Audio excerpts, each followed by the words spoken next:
ఇంకేమీ చేయటం లేదు. DIPAM, department of investment and public asset management వాళ్ళు చాలా స్పష్టంగా 2021లో చెప్పిన మాట విశాఖపట్నం స్టీల్ ప్రైవేటైజ్ చేయబోతున్నాము అని.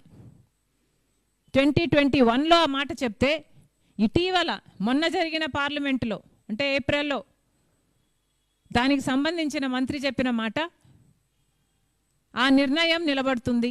దట్ డెసిషన్ స్టాండ్స్ అన్న clarification floor of the house పార్లమెంటులోనే చెప్పారు. మరి ఇప్పుడు చంద్రబాబు గారు దానికి ఏం సమాధానం చెప్తారు? విశాఖపట్నంలోనే ఉన్నారు చంద్రబాబు గారు కాబట్టి సమాధానం చెప్పాలని కాంగ్రెస్ పార్టీ డిమాండ్ చేస్తుంది.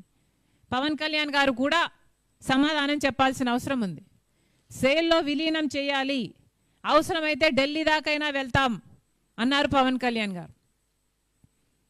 ఇంకేమన్నారు? అసెంబ్లీలో తీర్మానం చేస్తామన్నారు.